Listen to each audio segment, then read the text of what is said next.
చంద్రబాబుకు మధ్య ఉన్న తేడా? అధ్యక్ష,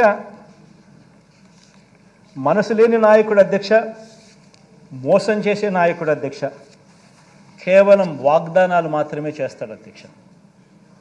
మనసున్న ప్రభుత్వం అధ్యక్ష, మాట ఇస్తే అమలు చేసే ప్రభుత్వం అధ్యక్ష, నిజాలు చెబుతుంది.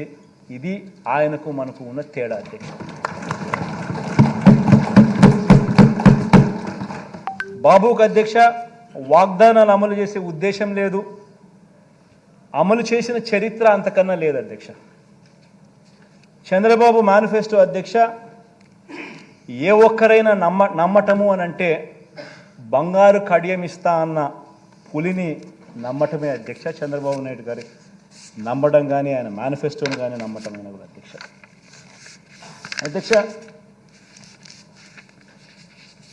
ఇదే గౌరవ సభలో అధ్యక్ష నేను ఇంకా కొన్ని విషయాలు చెప్పాలి.